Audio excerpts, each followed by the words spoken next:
recorder there. Welcome to the November 8th. I'll start again. Okay. Welcome to the November 8th, 2009 meeting of the San Francisco Tesla Society. This is our first meeting at the Richmond Branch Library in San Francisco. We're really grateful to have their support while the Park Branch is undergoing renovation. Today our speaker is Eric Dollard. His talk today will be a history of the Marconi and R.C.A. Bolinas station. And this is a real treat because you're going to hear some history about an amazing facility in the Marin County area that most people don't know anything about. Now, Eric Dollard has spent much of his life studying the works of people like Nikola Tesla, C.P. Steinmetz, J.J. Thomson, and others. He built his first 10-kilowatt transmitter during high school, and later he excelled in the Navy as a microwave telecom troubleshooter. He is the author of several significant books on electrical theory. Eric was an on-site scientific investigator at the Bolinas site working with the Park Service until much of the equipment there was destroyed by others. And we'll probably hear some of that story as well. Eric Dollard currently provides consultation services to electric utilities. Please welcome Eric Dollard.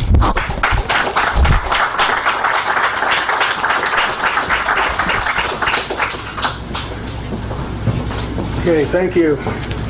This is going to be a bit difficult to fit in the shortened time, so I'm probably going to be kind of stressed and have to run through this. The history of R.C.A. and the R.C.A. station in Bolinas is probably got to be one of the most convoluted and complex stories, maybe only superseded by the Old Testament of the Bible. So to pack 10 pounds of this in a 5-pound bag and then find out it only holds 3 pounds is going to be rough. So let me see what I can do. You got to put the lavalier on here. Sorry about that.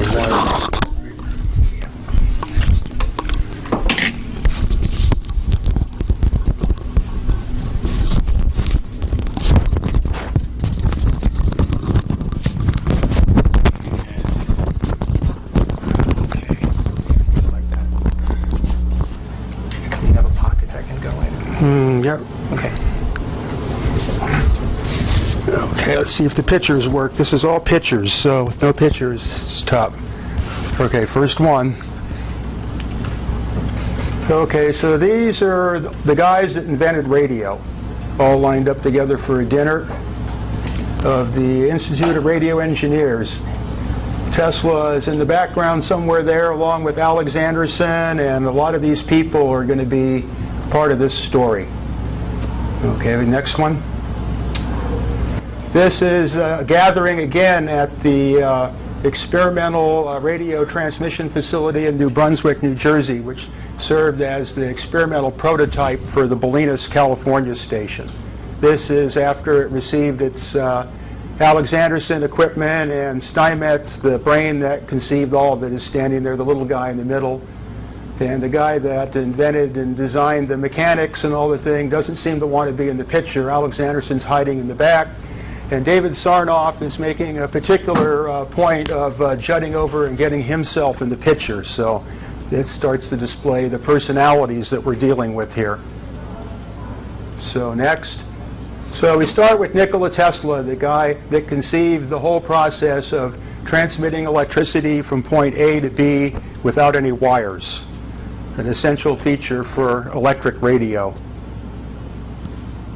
This is his basic system that he conceived. He came up with a set of patents and lectures and notes and other things that in his time made him quite famous. His displays of transmitting electricity across New York and what have you were pretty well established. It wasn't enough to run any big motors, but it was far better than what was needed for radio. But there's no way that anybody could gain a patent on any type of radio system as the way Tesla's patents were set up, but somehow things took a big shift, and Tesla failed to execute his system. There's all theories around of why this happened, that Morgan put him out of business. that he didn't really know how to make anything work. My analysis is Tesla was a victim of his own poetry. And then that was seized upon, and his system was swept under the carpet. The era this happened would be about 1900. So Marconi slips in where Tesla lives off and tries to figure out a way to gain this transmission ability and circumvent all the Tesla patents, which was nearly impossible. This was his system, based on the Hertzian design of his college professor, a guy named Righi, that did a lot of primordial microwave work using spherical spark gaps in oil. You have to remember, in this day, there was no tube or transistor or any of that type of convenience. If you had to transmit from a broadcast transmitter to a radio receiver, the radio receiver had to pick up enough electricity from the broadcast transmitter in order to operate itself. Unlike today, where you have amplifiers and other type of devices that draw power off the battery or the power company and produce the signal. So we're dealing with a different type of technology here. So Marconi basically adulterated the Tesla system and somehow thwarted the patent system, and it just started this all-out crackpot reality in radio that existed for about 10 years. Then finally, the next person, Alexanderson, started with the work of Fessenden and produced a type of radio generation system that actually did work. It was engineerable, math was all together for it, and it didn't interfere with anybody's patents. So these are the three stages of engineering implementation that you would find occurring out in Bolinas, even though there's many more that occur after this, all the way up to my own work out there. We have to focus on the important part and not the stuff that uses well understood or accepted technology.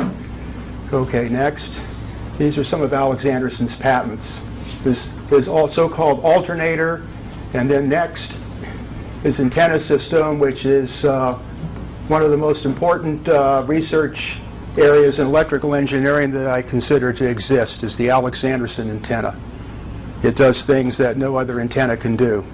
In fact, it's not even really an antenna. It transmits in another dimension, to use the phrase of physics. And that's kind of my main focus on the Bolinas side and my research. Okay, so to begin the story, let's see who the people are that are going to tell it. Okay, well, so got this guy, Sarnoff, the guy that screwed everything up. This is a picture of David Sarnoff when he first went to work for Marconi. And he became the nemesis of all these other workers and inventors of television like Farnsworth and the inventors of FM. And he was the king of R.C.A. He became the president of R.C.A. until he died, and then the company died with him. Okay, so let's keep going. So those are the four players. So this guy, how we're going to approach the disasters from the standpoint of the Navy, because basically the Bolinas site was considered an important naval asset, and technically still is, because the Coast Guard operates part of it as Station NMC. Okay, so now this is where I pick it up in my book here. So this is Admiral Nimitz, and he is providing an introduction to a very interesting history book that was written by, we have that page next? Mr.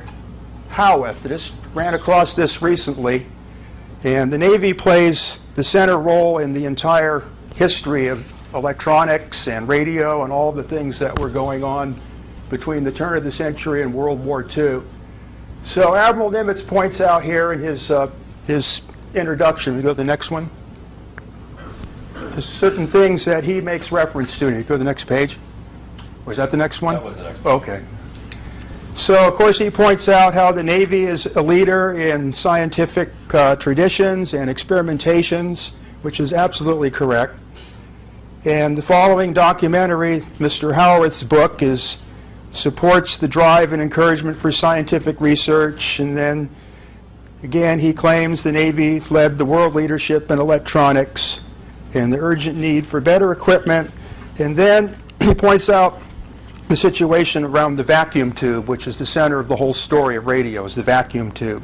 Originally, vacuum tube had a life of some 70 hours and cost $50 each. Limitations which made their widespread use economically unfeasible. However, shortly after World War I, the Navy solicited bids on a 5,000-hour tube costing no more than $5. The successful bidder met these revolutionary specifications, and in doing so, the Navy had sired a major contribution to the wildflower growth of commercial radio in this country. He points out it's a giant step from the spark gap transmitter of a half a century ago to the transistorized multiplex of today. And then he says, yet we merely stand at the threshold of a new and exciting science. But where is the new and exciting science? It's still the same old technology, just in a different package. So as far as the Navy follows in this, let's go to the next picture. The Navy had some real serious problems in trying to keep radio going on their ships. Okay, the next. So the yeah, I might need that.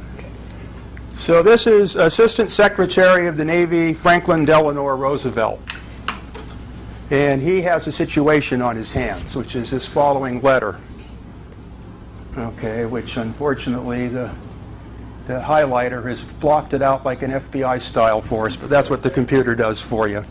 At any rate, he's instructing this judge to deal with the fact that the Navy is in the middle of a patent suit because the radio they bought from one guy and the radio they bought from the other guy, the two guys are fighting, and now the Navy's in the middle of it. And none of this stuff's working. It's all problematic, and everybody's trying to rip them off. So this is basically the state of radio history that the Bolinas station is spawned in. Okay, I'll go to the next page. So here we have one of the big shots of Bell Telephone Laboratories that considers the whole thing a joke. This is Mr. Espenscheid. He's writing a letter to Hard and Pratt, the guy that built the station for Marconi and Bolinas in its first conception. And this is his idea of the whole, what he called stock jobbing.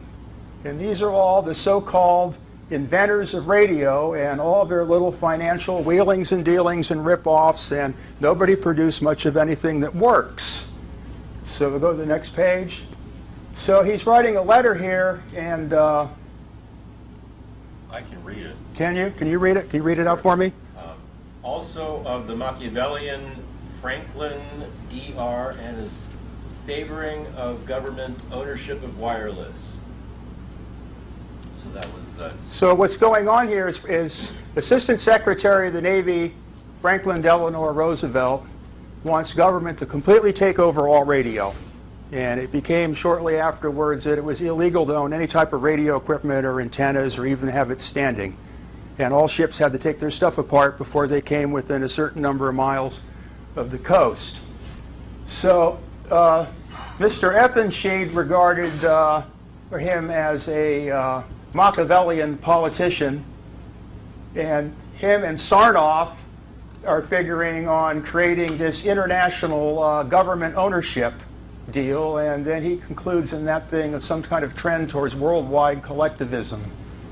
Then he has like some other comments about, okay, the Bolinas station was part of what was called the imperial chain, which was all these super high-powered disruptive discharge transmitting stations that were supposed to ring the world and carry Marconi grams in a loop all the way around the world. The whole thing was a big engineering failure, expensive, and it didn't last long. So these guys are joking to each other about it. This is kind of like the private correspondence between these two, actually now very famous electrical engineers. Okay, the next one is, this is kind of how he regarded Roosevelt. There's a picture of Roosevelt and the definition of the word Machiavellian. So Roosevelt had a lot to do, like Sarnoff, with directing radio history in ways that its inventors really weren't happy about. Okay, let's see what his next letter is. Okay, can you read that? Yeah. Thank you for the little dissertation on the Marconi mammoth spark stations of the old imperial chain. The Marconi engineers did stretch their spark technique to the limit, if not beyond the elastic limit. I remember the transmitter at Kahuka, Hawaii, when there in 1915. All that summer, it had one hell of a time trying to communicate with Bolinas, California. Further down it says, they could not make Japan. And then further, have been total failure and have never been able to work across the Atlantic. So the whole thing was kind of a big joke. Atlantic rather than Pacific. What's that? Atlantic. And the Atlantic. Well, New Brunswick was the Atlantic station and Bolinas was the Pacific station. And the stuff just simply wasn't working. And then about this time, Tesla wrote several public articles in which he was laughing at these people and said the government would have to take control. And that's actually what it went about to do, was to gain control. And unfortunately, being that we're low on time, I can't really get into a lot of the Navy material where they created R.C.A. But I'll start with that part and just kind of deal with the situation. Okay, so we have the title in the book here is Navy and the Radio Corporation of America. So everybody's heard of the Radio Corporation of America, or R.C.A. But what was R.C.A. and how did it come about? So it basically started that Marconi wants to strengthen the British domination. The political situation is the oil and the transportation and the communications and all of the stations that the Navy and everybody are using were either built by foreigners or crooks. So it became a real problem. Engineering problem because there was no engineering formulas or equations. Everybody's patent was ripping everybody else's patents off, and they were all a way to get around Tesla.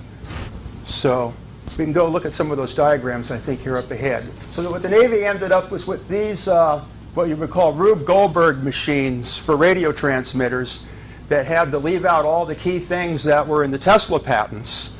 So they had the Marconi system. Now what Marconi tried to do was repeatedly rip the Navy off and force them to buy stuff that they didn't want and go through foolish tests and then not own the equipment and have to hire, the Navy would have to hire their operators on as civilian personnel, and the whole thing the Navy just said, we're not interested. So what happens is Alexanderson now is perfecting this alternator into the new revolutionary high-frequency power source that's going to make voice and music possible, the big dream on radio. This is what everybody's been waiting for.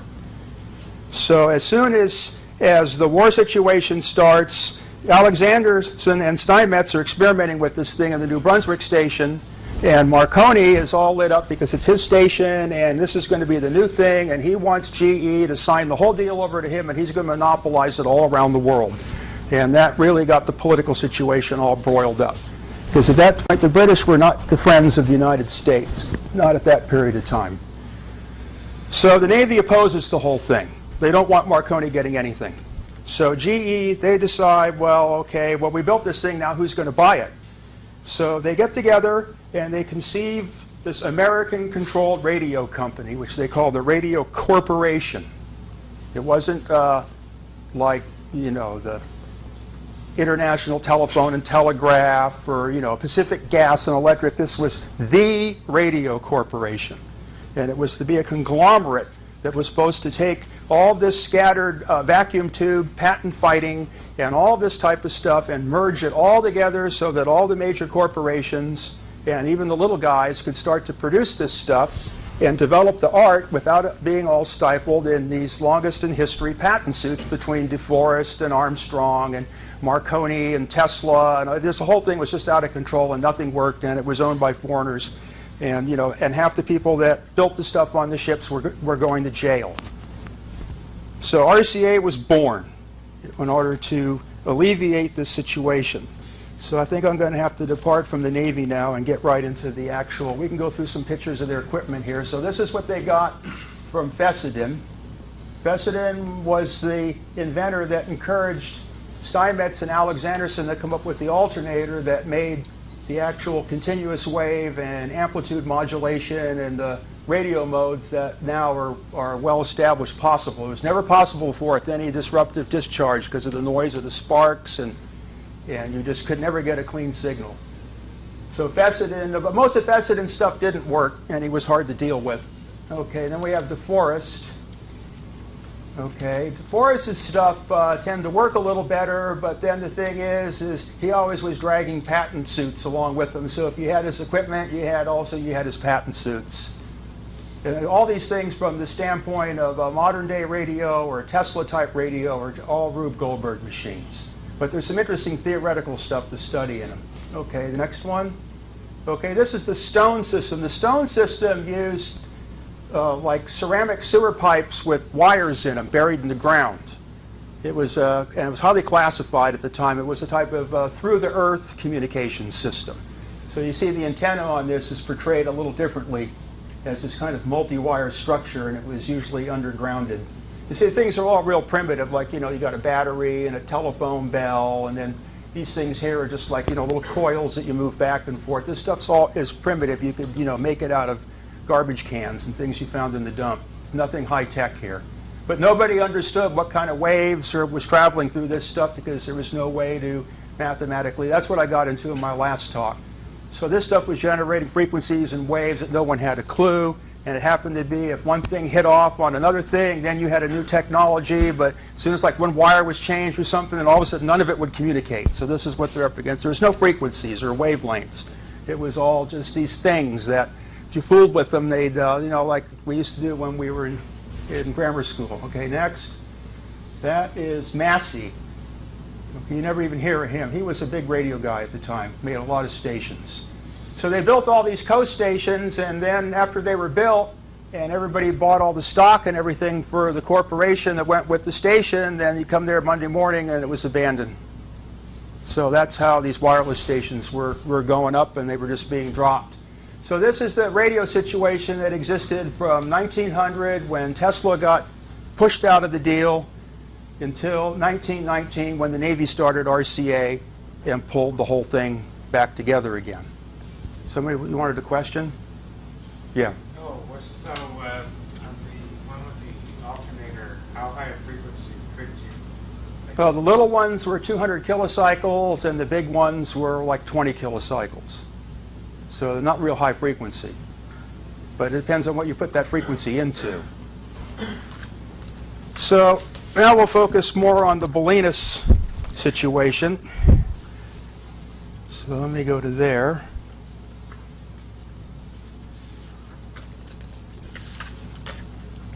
There's also the radio equipment. What's that? The radio equipment. Oh, this is what the Navy ended up with. This is all the equipment they had at the time when the trouble broke out. So you can see each company, a lot of stuff was from Germany. Telefunken and the Atlantic Communications Company made most of the functioning radio equipment. The Marconi stuff and other stuff didn't really. That was part of the problem for the American government, is the Germans were the only one that were making anything that worked. They continued to utilize Tesla's concepts throughout their designs because it wasn't banned in Germany like it was in America to talk or think about such things. Okay, just keep going through that. Okay, this is the Bolinas site as it looked in about 1928 to 1930. So that was the vacuum tube transmitter building. And you can see the antennas. Some of them are still the old Marconi Alexanderson. Some are the new Alexanderson type A's. Some of them are the beverage type B's. It's a whole array of antennas out there. It could be a talk in itself. Okay, this is next. That's the receiving station going up in Marshall. And then that's the Marconi building. So let me just point out some things here about this. So what we're mainly interested in studying the Bolinas station is not so much about electromagnetic radio, but this primordial electrostatic wireless that existed before it. It was a radio that wasn't electronic radio, but it was electrical radio. And the electrical system of the antenna could interact through the transformers and motor generator sets with the electrical system of the utility company, where an electronic radio system can't possibly do such a thing. No power can flow backwards from the antenna into the power lines from the power company. So right there you have a different situation. And then the waveforms produced by the electrical radio are not necessarily sinusoidal, but they're complex harmonic or they're disruptive transients, and the propagation of those waves has never been studied. So the key thing with the electrical radio is being there was no electronics and no amplifiers, is the transmitter had to transmit enough electricity to the receiver for the receiver to be able to operate its own detection. In other words, the receiving element was a spark gap as well as the transmitting element. So if you couldn't get a spark to jump inside the little glass tube of shavings at the receiving end, then you weren't going to get any detection. It was basically high voltage at both ends. So it was kind of a half-baked Tesla power transmission system that transmitted just enough power to get the receiver, so-called detector, to operate. So this period existed in Bolinas about 10 years. It started with Marconi in 1913 when he built the site. Alexanderson got there in 1919, and that went on until 1924. And then when they found, after they spent untold millions of dollars on the giant Alexanderson system and all the research, Armstrong came up with the oscillating vacuum tube and detectors, and then obsoleted the whole thing as soon as it was done. So that was the end of it, except for one purpose, the Navy's purpose. The Navy's purpose for that is to communicate with submarines, because Marconi and Alexanderson system never transmitted through the air, and their structures are not really antennas, they're transmission lines. The transmission all occurs through the inside of the Earth. It's not an outside of the Earth problem, but nobody ever realized the full potential of this whole system back then. So even though the alternators were considered an obsolete source of alternating current power with their vacuum tube replacement, the antennas was still capable of doing a lot of very interesting things. So the Navy took an interest again in 1940 and cobbed the whole thing back together and moved part of it to Hawaii so they could communicate with submarines, and it was kind of a secret situation, and it never really involved the full Alexanderson principle. It was jury-rigged the whole way, so it's not much for scientific study. And then, of course, in the American tradition, after they were done with it, they destroyed everything. So a new shortwave system appeared in Bolinas to replace it.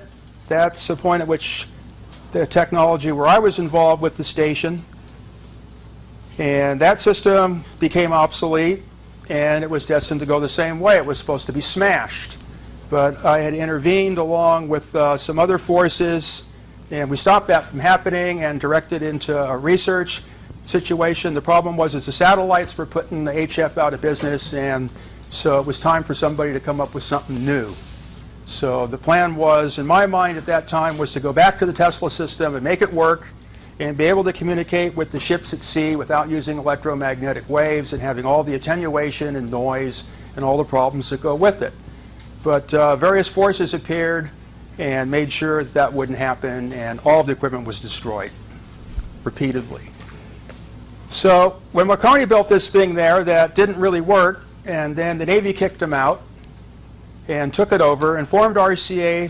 They brought Alexanderson out there, and they brought him to the New Brunswick site, and this is where he was going to build his new fantastic radio communication system. The Alexanderson system's a little unique because it doesn't really transmit electromagnetic waves, and it transmits through the inside of the Earth. So the wave propagation and the attenuation of it is not going to be what you find in normal textbooks. So the Marconi antenna initially was 3,000 feet long, 600 feet wide. Let's see what pictures, more pictures we have of the antenna field. This is, these are the newer shortwave ones that went up after the Alexander system was obsoleted with the vacuum tube transmitters. This is all in Bolinas now. You can see the two buildings there, the original Marconi mass, and just acres and acres and acres of poles and wire, untold, like 3,000 acres of it. It goes on for miles and miles, or did in every direction.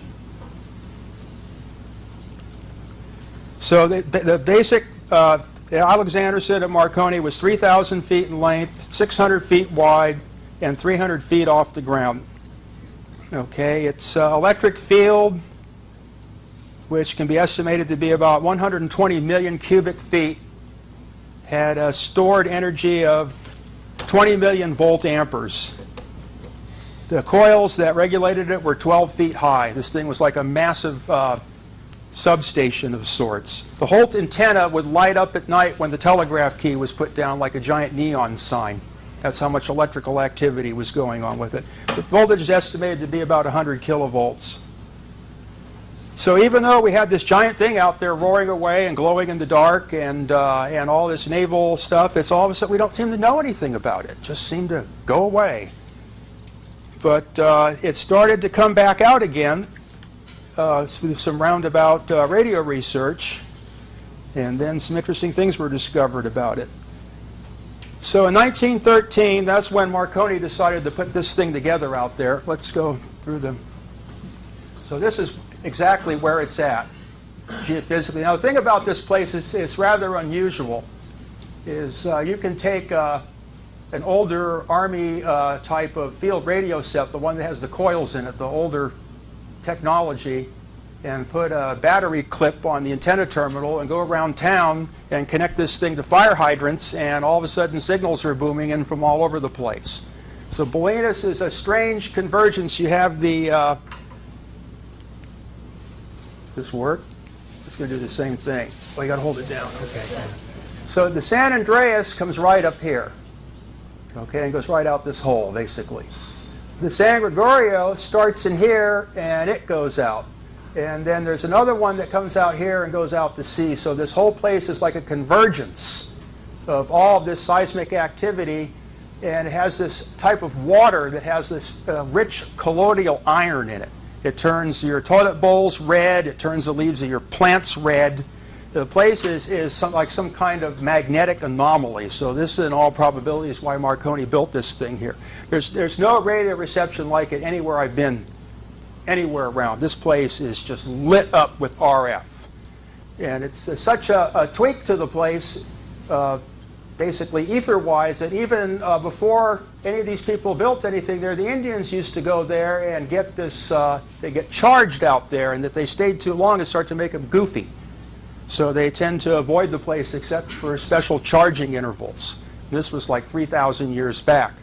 So there is a possibility that some of these bizarre antenna structures could have transmitted back in time as well as forwards in time and polarized the area and created an electrical charge situation there, because there can be no before or after a situation like that. And this is what electricity, as I showed in my last talk, none of these things are unthinkable in the dimensions of electricity. This Alexanderson antenna has all the possibility, if that was developed a little further, that if there was one in New York and one in San Francisco, and everything was tuned right, if you're standing in the one under the one in San Francisco, when everything's energized, you'd be standing under the one in New York at the same time. This is, as you would consider the new type of radio, rather than fooling around with the old type of radio, where you have to shove all this electricity and scatter it halfway through the universe just to get 1 picowatt of it at the other end of the line. But this is what Tesla was working on. And Alexanderson and all these people had to, reenact certain parts of Tesla's ideas in order to make stuff work. So let's go further down the line. Okay, this is what's left of the antenna field today. It's basically, even though there's supposed to be a historic society there, it's a fraud. The purpose of the Historic Society is to prevent this possibly from becoming a naval asset again. It's just a front for a communist or some kind of foreign organization. It's a kind of a strange collusion of people out there that block its use and continue to destroy it. But that's a whole other topic of discussion. Okay, there's what's left of the Marconi building. They vandalized all the stuff inside. So it's pretty much gone. Okay, there's another shot. There's the coil shack. Is the freakos of the town managed to put an illegal FM radio transmitter up there, so that kind of shorted out the last of the Marconi antennas, so you can't use that anymore. I don't know exactly how these people can get away doing it, but there's no law in their world. They can just do whatever they want. Okay, let's keep going. This is one of the Alexanderson coil mounts. It's about 7 or 8 feet across. There's a giant underground network of wires that comes up into that thing for grounding, and I have them all tied together there, as you can see, with the copper wires, because I was using that as a transmission point for a Tesla transformer, because it's a massive, very low impedance ground system. Okay, let's keep going. Okay, that's the Marconi building again. I had my laboratory in there for some time, and then all of my research materials come out of this site for a period of about 20 or 30 years until eventually it was just squelched out of existence. Okay, let's keep going. That's the ocean. Okay, the ground cables from the underground, there's an underground antenna underneath this Marconi building, about 750,000 square feet. It's all still intact there. You can still connect to it. I put in little manholes with terminals, so I can still go out there and connect. What's gone now is there was a whole radial ground wire system that went out here into the ocean, and there were large metal plates bolted to the rocks out in sea. So the grounding of the station is beyond any imagination of just, what you would consider with a couple of ground rods. This thing was giant. It had to transmit 2,000 or 3,000 amps of current flow through this structure into the ground without any backup or fires. Unfortunately, the diagram that I had for that has disappeared, and we couldn't get it. It's what we would consider a radionic structure. It kind of keeps the place energized in the voodoo level just because of its geometry and the intensity of it being there. But that's kind of out of the topic. Okay, let's keep going. Okay, so this is the stuff that Marconi started to build in. So you can see the main switchboard, kind of, up in the top there.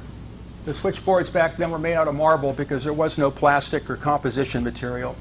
The voltages there are about 2,400. The hot stuff's in the back for the 2,400. The 480 is all hot in the front.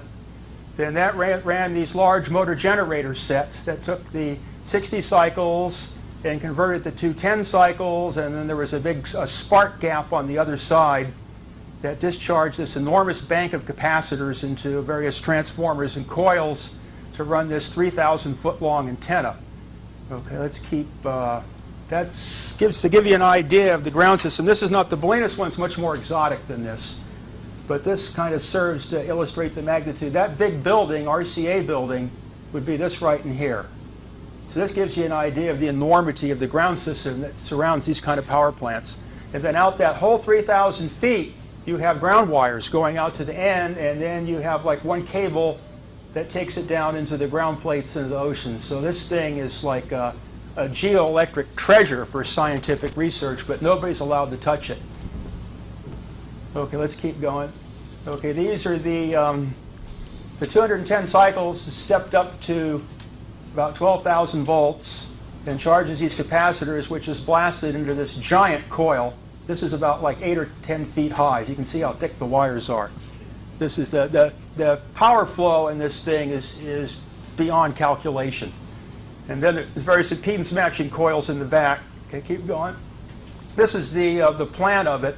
These are the copper sheets that connect it to the capacitor bank.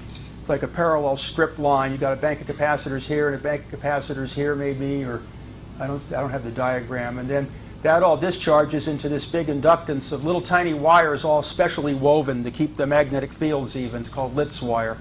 And then this converts that into a voltage, which is then fed into other coils, which I think we can see in another picture.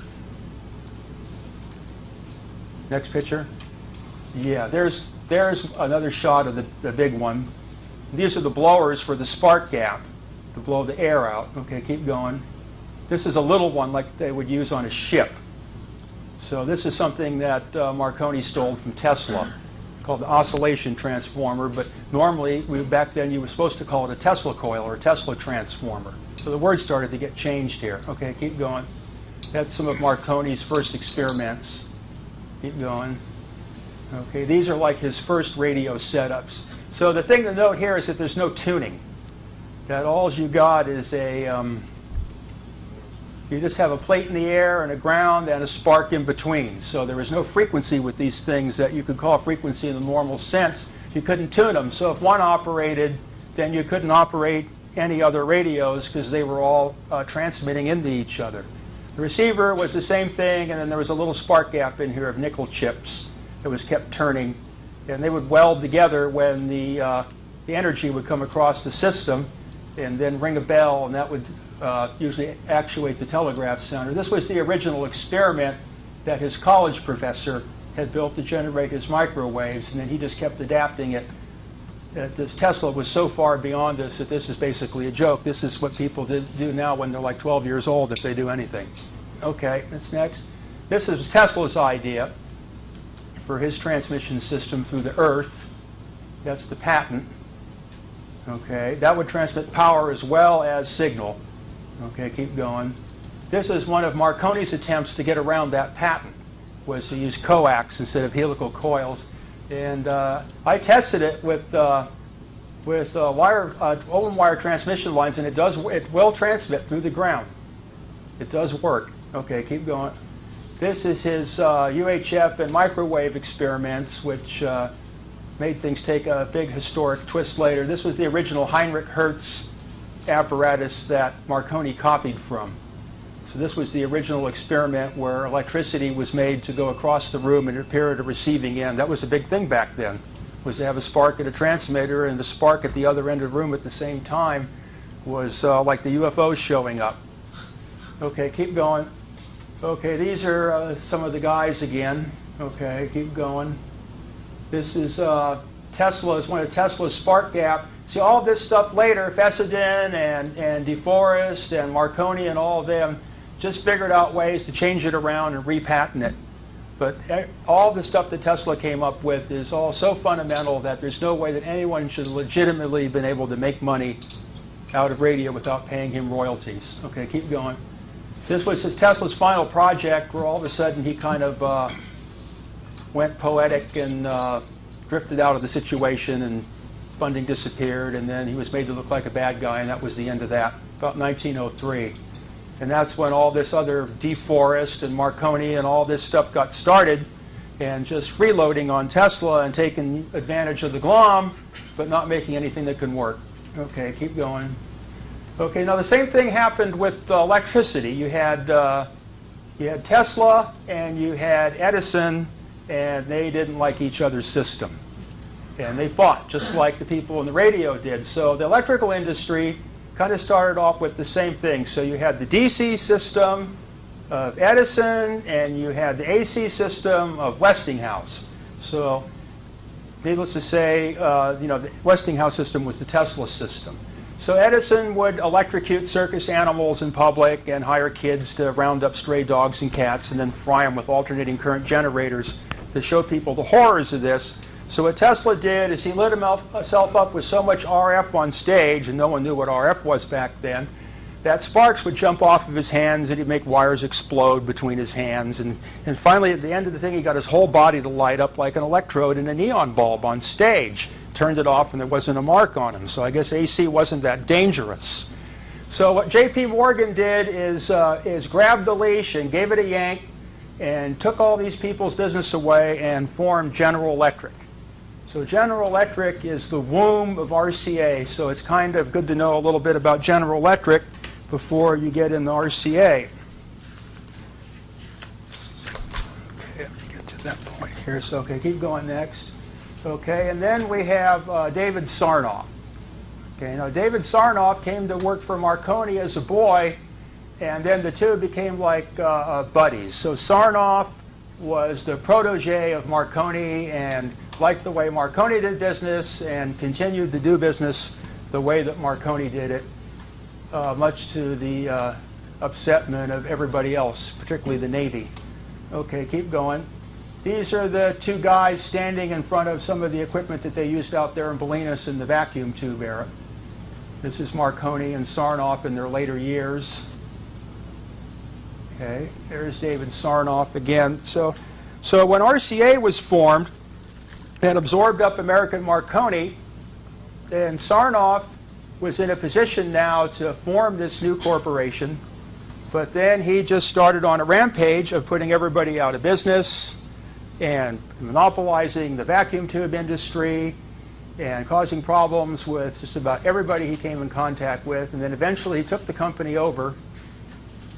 And when Marconi was kicked out of Bolinas, the Navy put R.C.A. in there.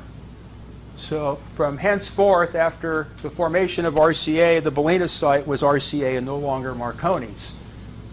It was part of what we call the Radio Corporation Communications Incorporated. Okay, we keep going again. Okay, now this was one of Farnsworth's biggest enemies, was Farnsworth. I mean, Sarnoff's biggest enemy was Farnsworth. What's that? I mean, one of Yeah, Sarnoff's biggest enemies was Farnsworth. So Alexanderson and GE and R.C.A. and all of them had worked for decades and spent millions of dollars on trying to create mechanical television, which didn't work. So Farnsworth, when he was in high school, came up with some idea how to do it electronically. and then continued to experiment and studied the whole art of electron emission and optics until he became a master at it and produced a completely functional electronic television system in 1928. Sarnoff didn't like that at all. Television was going to be for R.C.A.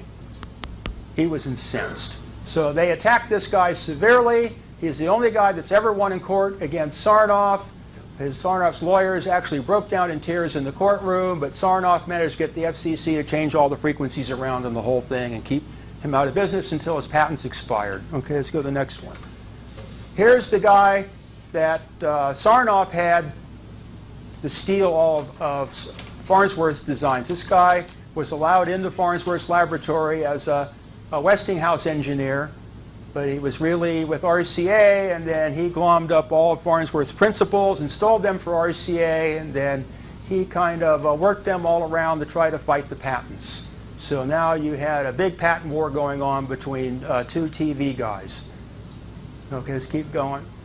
So this is the first Farnsworth camera tube. It was so simple that there's basically nothing there. It was a revolution how such a simple device could take a television picture and convert it into an electronic signal of some kind. Okay, keep going. So this is Armstrong. He's the guy that invented the basic radio tube circuits that put Alexanderson and Marconi and all of that large VLF stuff out of business. He was a little bit on the crazy side. That's him standing on top of the R.C.A. tower. He was, at that time, he was Sarnoff's buddy because R.C.A. was buying up Armstrong's patents, which were revolutionizing the basic radio receiver construction and design and performance, orders of magnitude beyond anything that had previously existed. It was a whole different world. When he came up with his circuits, then radio was flying. There was no, you didn't have the need to send electricity to the receiver anymore. You could do it all with amplifiers.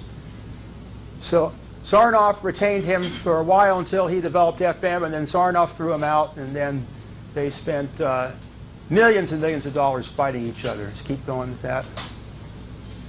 So here he is with Marconi. That's the original, where he gave the original demonstration, that building there of his radio tube detector that everyone was looking for. Okay, keep going. And then finally, the endless lawsuits, he kills himself. So that was the end of that. So Sarnoff basically drove him into the grave. So let's keep going. Okay, now we come to the Alexanderson Navy situation. Okay, so after all R.C.A. was formed and all this stuff, this came about. As you can see, Marconi's not looking very happy in this picture. He's just been told that he's not going to get any of Alexanderson's equipment. And there's Alexanderson standing next to him. Marconi got the big choke right here. He is not happy. Okay, let's keep going.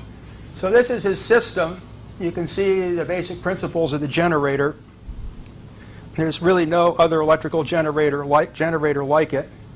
And it cannot be expected to behave in any way along the lines of the law of conservation of energy. You can take all the law of conservation of energy and throw it away with these kind of machines, because there's no direct relationship between the kilowatt hours in the shaft and the kilowatt hours in the output transformer. So it's not really a generator. So what you got here is you have a set of magnetizing windings that energize this magnetic circuit. Okay, and then you have these pickup coils, okay, that are in a smaller high-frequency portion of the magnetic circuit. So the pickup coils go to the output transformer, okay, and then the magnetizing coils go to the battery. The key's not really there. Somebody that drew this didn't know what they were doing. Now in the middle of this thing spins this big disc, okay, and this disc has alternate segments of magnetic and non-magnetic material, so that this magnetic loop here and the coils are connected together and taken apart magnetically at a very rapid rate. It's kind of like a magnetic, I would call it a magnetic modulator. And it has to be done in such a way that the average magnetic intensity in the exciting winding doesn't change. So it's a special staggering of the teeth so that the magnetism is swirled around inside the AC windings, but there's no change of overall reluctance in the DC part. It's a totally a novel way of generating an electrical alternating current. And then he came up with another fantastic device called the magnetic amplifier, where there was no switches required, but it was a controllable reactance, and that way he could shunt the alternator, and with the telegraph key, with only like 1 ampere of current, you could control 100 amperes of current and thousands of volts on the AC side of the machine and key the antenna, or you could even put a carbon microphone on it and speak into it, and then it would come out as an AM broadcast. So President Wilson, the Navy seized this immediately when it reached its success at the New Brunswick site, and President Wilson used it to transmit voice broadcasts to Europe to end the war. Apparently it was very helpful in ending the war for the president to have this technology to speak to people over there without it being able to be jammed out, and actually in voice rather than some kind of code that most people don't understand. So it was the big thing at the time. That's the actual machine in the background. Now, one thing about the magnetic amplifier is it's also like the so-called alternator, is when you utilize this thing at an alternating current circuit harmonically, instead of with the DC control winding, again, the laws of conservation to have this technology to speak to people over there without it being able to be jammed out, and actually in voice rather than some kind of code that most people don't understand. So it was the big thing at the time. That's the actual machine in the background. Now, one thing about the magnetic amplifier is it's also like the so-called alternator, is when you utilize this thing at an alternating current circuit harmonically, instead of with the DC control winding, and to have this technology to speak to people over there without it being able to be jammed out, and actually in voice rather than some kind of code that most people don't understand. So it was the big thing at the time. That's the actual machine in the background. Now, one thing about the magnetic amplifier is it's also like the so-called alternator, is when you utilize this thing at an alternating current circuit harmonically, instead of with the DC control winding, again, the laws of conservation of energy no longer apply between the exchange between the two ports on the device. It can either create or destroy energy. Okay, that's what makes Alexanderson interesting. This is the first one that Marconi got, and then the Navy seized the whole situation. This was the beginning of being able to send a voice broadcast to Europe. This would be the New Brunswick machine. These are some of the towers they put up in New York to handle the antennas. But this type of antenna system that is published and known as the Alexanderson system is not the real system. The real system that he designed, you only find that full patent embodiment in Bolinas and New Brunswick. They're considered what you call a scalar antenna, in that there's no propagation velocity, it's instantaneous. The entire antenna operates in synchronism. So there's no wavelength or frequency to the antenna. It's completely neutralized. It's a concept that's not utilized in any other type of antenna. And the wires themselves are not radiating. There is no electromagnetic radiation. It's the roots that are buried in the ground that are doing all the transmitting. These massive underground copper electrodes are all buried in proportion along these towers. We'll see all that later. Okay, let's keep going. Okay, this is like a technical description of it and some other pictures. That's the basic schematic. Is all the AC windings are all bused into or cabled into a parallel winding arrangement. So you have 64 coils. That way the skin effect and all these other complications are minimized. The wires of equal length, you weave it all, and then you have the pickup coil that steps it up to 2400 volts AC. This thing's operating at figure about 20 kilocycles a second, 200 kilowatts. So it's putting out at 2400 volts, it's still putting out quite a bit of current. This is where the magnetic amplifier comes in to key it. So that breaks the magnetic circuit exchange between the primary and secondary. So this is the control coil in the transformer. Okay, let's keep going. This is the input, the motor that drives it. There's more magnetic amplifiers that are used here to regulate the motor speed. And then the antenna structure should actually be called, as I pointed out, the transmission structure. And then these are the shunt admittances that carry the transmission to the ground. It's all along here. Okay, let's keep going. This is one of the pickup transformers that mounts on top. It's a hot side here and a hot side here and a center tap, it looks like. And then the other windings you can't see, they're on the inside. Okay, keep going. That one's not too good. Okay, this is a New Brunswick antenna. This thing is about 5,000 feet, 5,000 feet. So it gives you an idea of what we're dealing with here. It's probably about 600-700 feet across. Use this type of tower structure where Bolinas used Marconi mass. This one uses the Alexanderson principle to the max in that there's no time delay. If the sine wave, so to speak, is at 0 degrees here, it's also at 0 degrees here. There's no time of propagation. It's all been neutralized. The thing operates completely out of any spatial dimensions. That's why it's called scalar, because there's no space vector.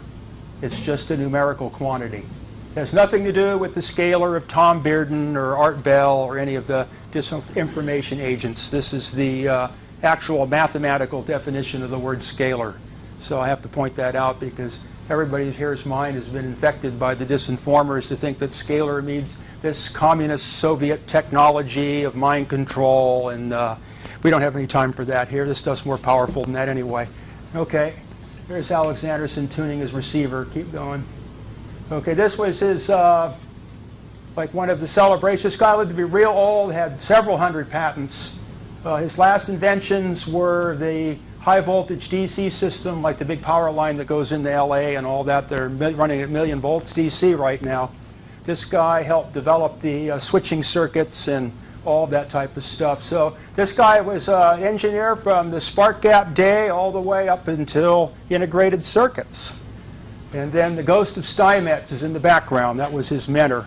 He immigrated from Sweden as a college student all the way to America after Steinmetz wrote his AC book, which was the topic of the last discussion, and immediately threw himself in front of Steinmetz, and Steinmetz had to find him a job. So he got him a job drafting, and then, you know, they kicked him around for a while and whatever, and then Fessenden wanted this goofy alternator built that even Steinmetz wouldn't touch. So they gave it to Alexanderson as a joke, and it turned out to be one of the most important naval assets in the world at the time. Strange twist of fate for a Swedish immigrant boy to have all this experience. Okay, I think that's, this is when he first came to GE.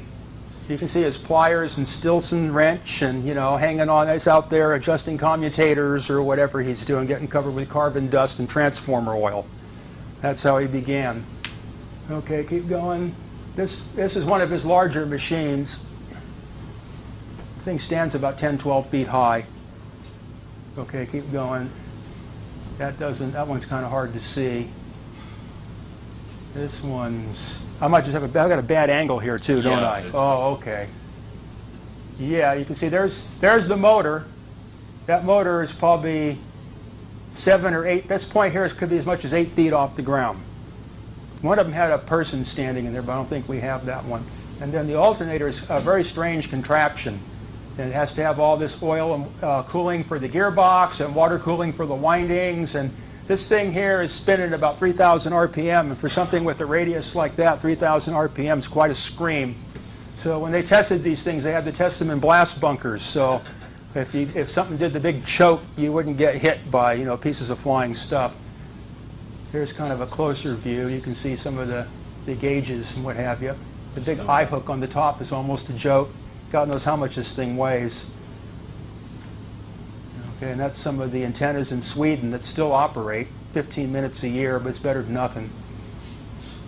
Okay, that's a coupling. Telegraph recorder. That's some kind of tube transmitter. That doesn't really relate. That's one of the towers from the bottom. I think the towers are 700 or 800 feet high or something like that, between 400 and 800. Here's one of the 10-foot high coils here. It's the building.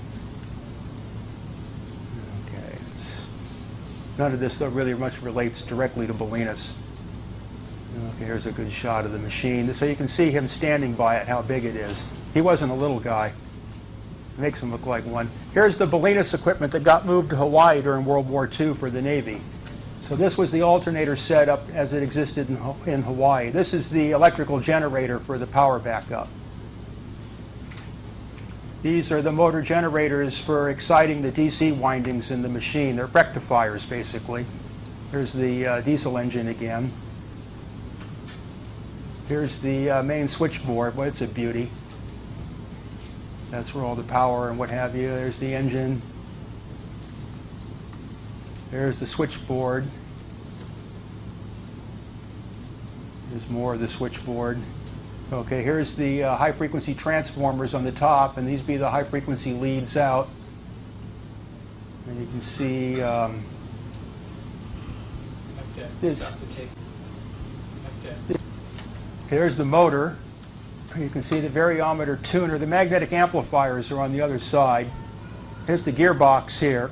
This side's running probably about 400 or 500 RPM, and this side's running in the vicinity of about 3,000 RPM. So this gearbox is cranking. Okay, these are some of the windings they used there, but they're not real Alexanderson coils, but it gives you an idea of the amount of inductance required. Things are massive. Okay, and that's the insulators they used in Hawaii.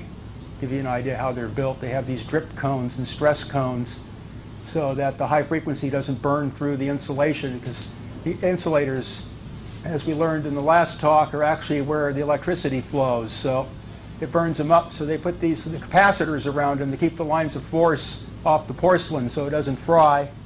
And then the hood keeps the water from drooling down, which would cause a big blast. So these insulators have to be specially designed for this high voltage, high frequency service.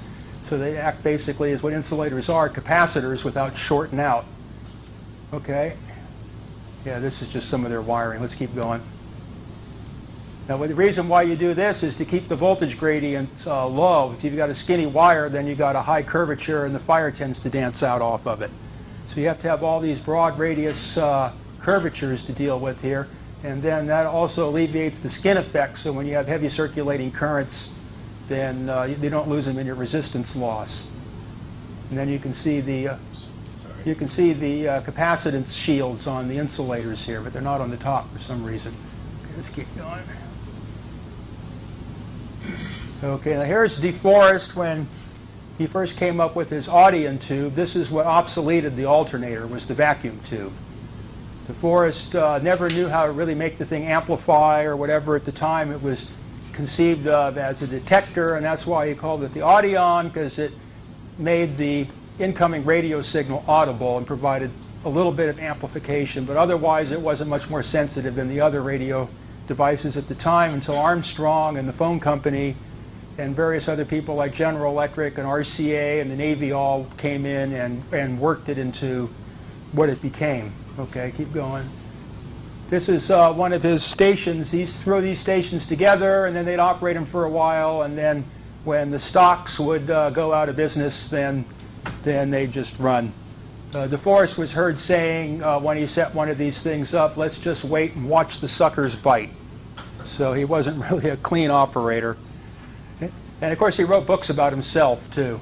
So here's where it all came from was the Edison lamp, which had the what's called the thermionic emitter, which is the thing that lights up in the bulb, and this throws off what they called corpuscles, which now you might call electrons or ions, but back then they called them corpuscles. And Edison had a problem as these things were blackening the walls of his bulbs. So he put a metal plate in there to sample it. Yeah, I think that's in the next deal. Here's his tubes. He's got these little probes to see what this blackening stuff is, and then he found out of that he had created a type of diode. But he wasn't interested in that because his interest was he didn't want his light bulbs getting black. So one of Marconi's buddies named Fleming patented the diode action.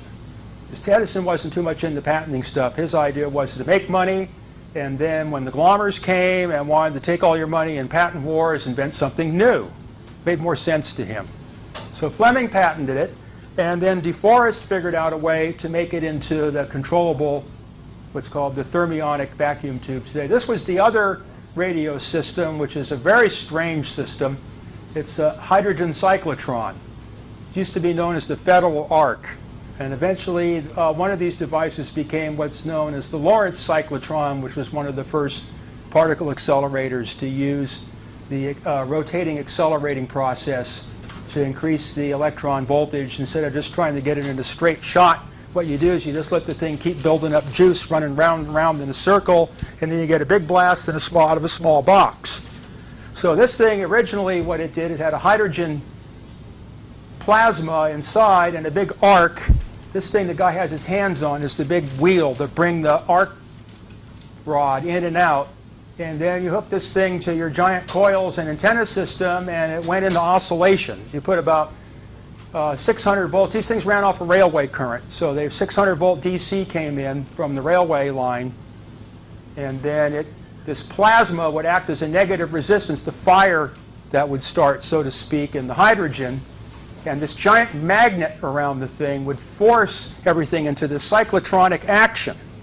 And this thing would go into an oscillation, kind of like a magnetron would, and produce extremely powerful alternating currents. And the biggest devices were 2 million watts. This one here is 1 megawatt. So the Navy decided at this point in wireless to go this route because these were the blasters. And they put out a pretty clean signal, unlike the disruptive discharge, or what they call the spark gap type, because it's more of an atomic process that's continuous and oscillating instead of this bang, bang, bang, bang, bang like the spark gap is. So there might even still be a few of these things around in operation. This was the original invention that spawned it. You dripped alcohol down in there, and then the plasma would form out of the alcohol and take the hydrogen and use that to perform this electrical discharge process. 25 minutes left. Okay, let's keep going. Now, this was Farnsworth's idea. So you have to remember now that this vacuum tube thing, R.C.A. Screwed it all up so that nobody could make or use or sell or buy or any vacuum tubes unless they had their mark on it, kind of like a biblical deal. So these guys all came up with their own ideas of tubes. So this is one that Farnsworth found would produce very powerful UHF oscillations that didn't really need a lot of circuitry or any of this type of stuff. And this was kind of the predecessor to what we call the magnetron. And then eventually he found that these things started producing their own electricity from what he called the, I forget the guy's name, he's a physicist. His name is either Dirac or Dirac. I can never pronounce those kind of names. But he had a theory, he called it the Dirac-C, where electrons came out of another dimension. And Farnsworth learned how to tap that. Okay, keep going. So this is his public demonstration of this device. It appears to operate at 100% efficiency, which is pretty good for anything that lights up and has magnetic fields. Okay, and then after that, keep going. Oh no, go back.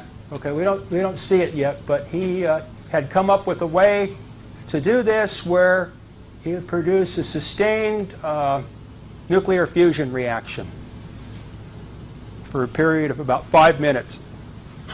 Where no one else was able to achieve this, he was able to do it with all vacuum tube or radio tube, television tube type technology. No giant magnets or lasers or any of these things at all. That picture was supposed to be in here, but we had to kind of economize. It's on our website.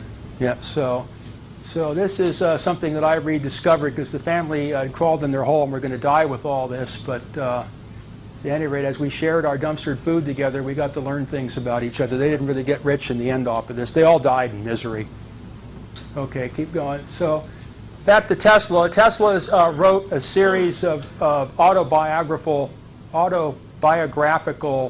articles about his ideas on radio during this whole historical period of what he had conceived and how he had learned his things and what he thought about was going now. And it could be a whole story in itself. So keep going through the Tesla. Okay, now this gets into the actual, this is what was built out there. So this is what the original Marconi antenna was made out of that he built and the electrical characteristics of how it operated. So next page. So this is like how much capacitance the thing had. This is how much reactive energy. You can see this thing was operating at 150 megavolt amperes reactive. That's a lot of bouncing electricity. 44 kilocycles. That's why this thing lit up at night. It was basically it was almost like a nuclear bomb bouncing around in this thing. So this was part of the problem, is they had all this reactive energy. and it didn't contribute to the transmission process. The thing had no radiation resistance, so you couldn't use it to transmit electromagnetically. So the only thing you could try to do was transmit through the ground, and the overall efficiency of the operation was so pitiful that it hardly ever operated. But it took them a lot of years to build it, and it cost a lot of money, and at least started the site off with the structure that Alexanderson could rework. So we have the total capacity. That capacity is bouncing this energy back into the inductance coils in the Marconi building. That's why those coils are so gigantic, because they're reciprocating this 150 megavolt amperes reactive. So most of the capacitance of the antenna is just to ground, shorted out between the 300-foot gap between the part in the air and the part in the ground. But there's a small part that goes out to the ionosphere. Okay, and there's 50 megavolt ampere reactives, or we'll call 50 megawatts associated with that. The energy required from the power company to do all this is 300 kilowatts. So it's using our resonant multiplication principle in order to get intense flows of power without any real amount of energy being involved. That's the Tesla principle. But it doesn't defy any laws of conservation of energy, because energy is being shuttled around in time. So there's no free energy coming out of this thing as far as your basic electrical calculations go. But that doesn't say that it's not doing some very strange things. Okay, keep going. So it would have been about 500 amperes. Okay, this is the energy consumed by the power company. The structure has a transmission impedance of 75 ohms, which is so low that it has no ability to radiate electromagnetically. Okay, Marconi chooses the thing to be 1/8 wavelength long, so that the wave bouncing back from the structure at the end of the antenna would react with the wave going out from the powerhouse and cancel out a large portion of this reactive energy. So it was kind of an interference effect between the two waves to get it so that he didn't have this massive wave thundering all the way in and have to have the apparatus of the station absorb the whole thing. So if you take the two capacitances, you find out that the capacitance of the upper part and the capacitance of the part to ground gives a velocity of 1.5 times the velocity of light. Now this, of course, would irritate the Einsteiners. But according to the old wireless theories, is the free space wave would have to be 1.5 times the velocity of light, and the wave would not be electromagnetic, it would be electrostatic. So what was being used here has no resemblance to electromagnetic radio of today. This is operating in things that we've become accustomed to as impossible, but it's not impossible, because you just sit down and do the basic calculations out of any engineering textbook, and these are the answers you get. Okay, keep going. Okay, those were the books that I got the capacitance. So all the equations came out of regular books to figure out that stuff. So now we'll keep going. Okay, so this is how the structure was basically set up. There's the powerhouse, which is that giant building. And then you have these 300-foot high masts. So this is like 300 feet. This is 600 feet. And this goes out 3,000 feet. Thing's giant. And there's all these ground wires underneath the ground that follow it. I drew these in just to get the proportion. They weren't visible in the photograph. So this was Marconi's initial structure that he built there, that Alexanderson rebuilt initially to get rid of this so-called reactive energy flow, but then other things grew out of the idea. Okay, so the next one. Okay, so this is what the antenna would have looked like lengthwise. This would be the building, and this would be the section up by the road. These are the masts here, and then there was 32 wires stretched between. Now, when I was a child, there were blueprints out there with Alexanderson's name on them, and it had structures like this, but that was a long time ago. So I'm trying to get an idea of how these masts would have held another type of structure that would have resembled that. So this is what you see going on here. So this is the original 44 kilocycle antenna. Okay, next. Okay, now if there were two rows, which would have been more likely, the antenna would have been strung like this, where these are the three masts. The evidence of this mast has been completely removed. There's no evidence anywhere of that mast's existence, but there's no way that that mast could not be there and this antenna hold itself together. And plus there's this row of masts here to carry down leads. And none of these things show up in any type of blueprints or books or anything that I've seen on any Marconi sites. So there's things going on in these stations that were kind of left out of the books. Okay, let's keep going. So this was Marconi's experiments and some professor's analysis of it. Marconi found with these antennas that they were directive in this direction. In other words, if this is the building and its networks and this is the transmission structure, that the propagation, as you can see by the field pattern, tends to go out in this direction. But the antenna is less than an eighth of a wavelength long. According to electromagnetic theory, you can't have a pattern like this. The pattern would have to be a perfect circle. So there's a mode of propagation going on with this disruptive discharge transmitter, which is not producing sine waves but square waves, and this electrostatic transmission system, which is transmitting in a velocity, or as in the last talk, sometimes you don't even want to call it a velocity, but it's transmitting in another dimensional relationship other than the velocity of light. This was the calculated electrostatic field pattern where this would be the antenna and the ground, and then the image antenna, the reflection off the ground wires, would produce this type of electrostatic field. And this is where this professor was reinforcing the idea of why this thing would propagate in that direction. So there's things going on with this old stuff that even though it didn't work like it was supposed to, or nobody really knew this or that, or everybody was fighting, or the government was taking over, it's these little things land out of it that is where the scientific interest lies, if there's going to be any other type of radio in order to overcome the barriers of distance and space. Okay, keep going. 15 minutes. Okay, this is the antenna they built at Hawaii to reciprocate with the one in Bolinas. That'd be this one here. Here's the mass. This is the terminal thing at the end with the row of pipes. And then you have the building here. And they had another one to Japan. They could never get the system to work in Japan. There's something about the geology of the Earth will support no propagation to Japan. And that whole antenna thing was just, that's where Eppensheed in the beginning was joking about it to his buddy Harridan Pratt, that the thing never even worked. Okay, keep going.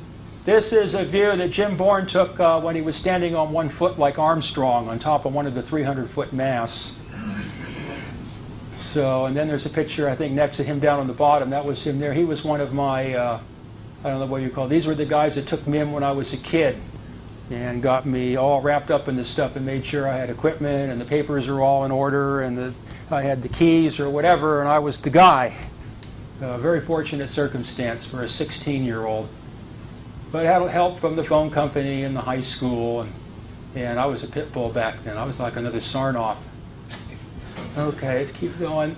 So this is kind of the overlay of where all the wiring had gone out there. This is like the road, about almost a mile up. This is the building down by the ocean. There's an auxiliary mast that held some other long wave antennas for KPH. Main call letters of the station were KET, and that would be the VLF station. So the Navy rebuilt the thing again in the war, and they just used a certain part, and they put an anchor in and terminated it here, and they never used the end section, and then just ripped the thing down, smashed the rest of it afterwards. But I managed to dig a lot of it out along the cliffs. Okay, keep going.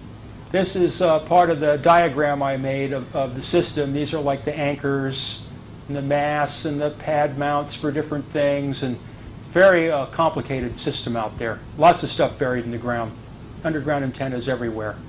And this whole structure out here is more than I can get into right now. Okay, keep going. This is one of the giant tuning coils. This one would be the parallel coil. Or no, the series coil. Yeah, this series coil. This is the one that connected element to element.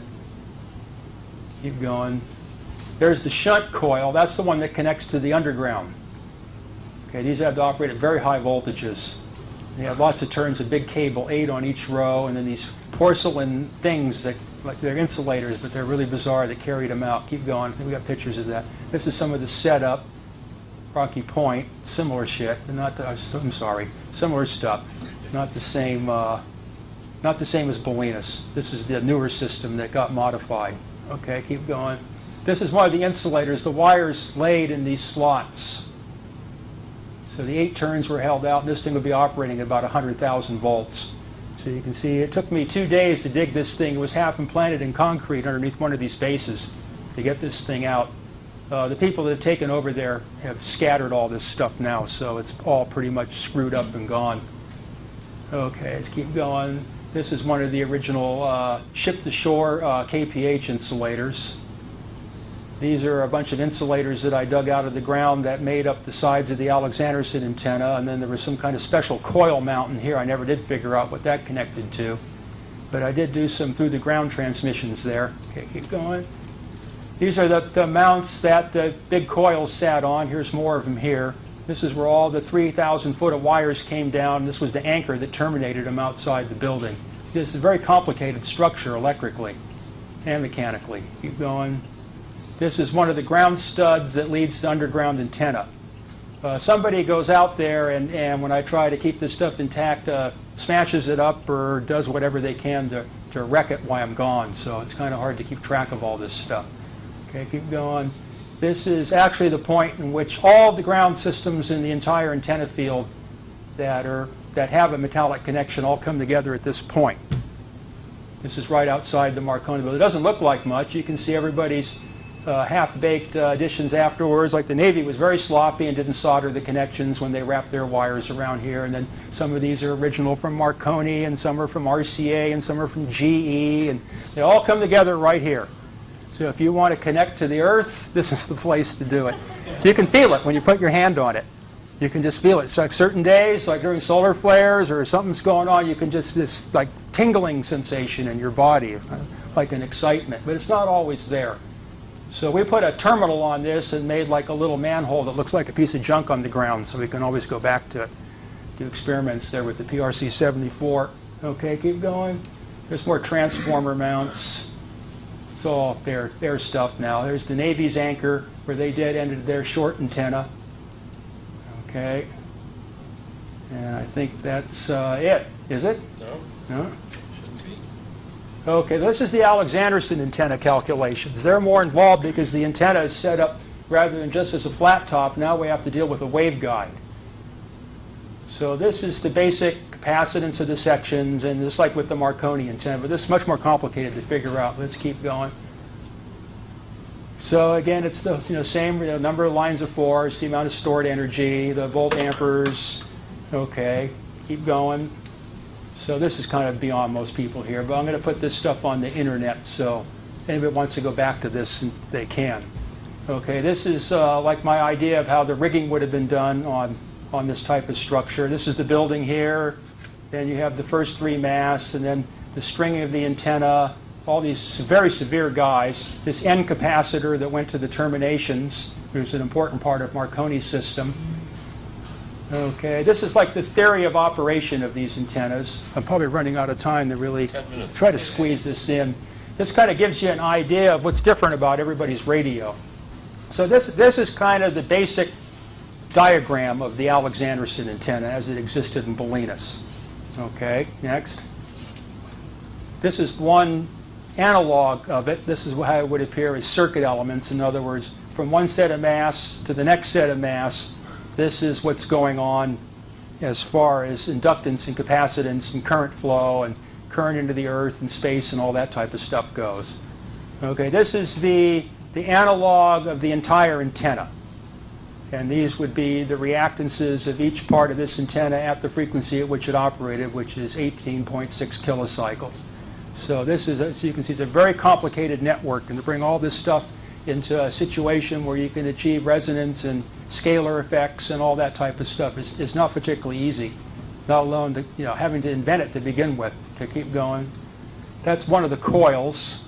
That's about how it would be laid out. These were the 8 turns, and that would give you enough inductance, and then there's wires that came up underneath the foundation and grounded this, and then the high voltage terminal. So this was the parallel coil. This is a 6-foot person would be standing right here. That's how big it is.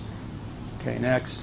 That's the series coil. These turns were adjustable, high voltage on both sides, no ground wires in the bottom, so it came down, went in, and then went back out. So there was no ground connection at the series coils. Next. Okay, this is the various radio systems. If we start off with, first we have Hertz, okay, where you have 2 space radiators. But then you have Tesla, which is a transformer, which is earthed. So our radio today is this, and the initial radio of Tesla was this. Okay, so what Marconi did to get around the patent is he made the antenna Hertzian but kept the transformer Tesla, the best he could within the realms of the patent.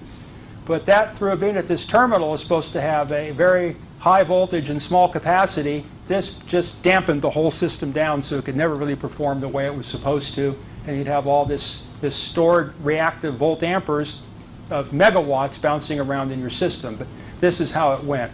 And what Alexanderson did was this, where the antennas started to become just sections of transmission line, and then he had a system of transformers and multiple grounds.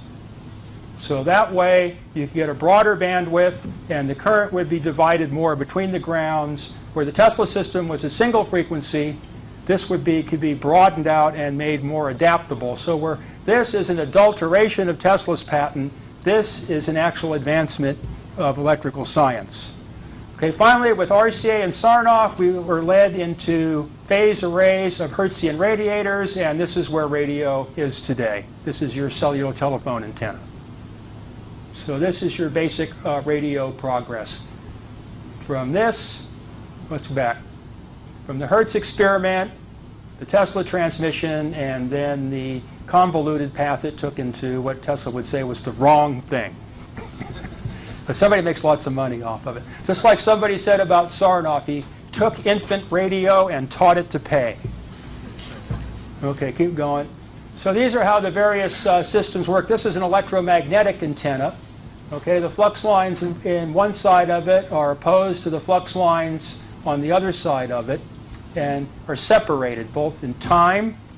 Okay, in other words, if this is on time, these flux lines are late and these flux lines are early.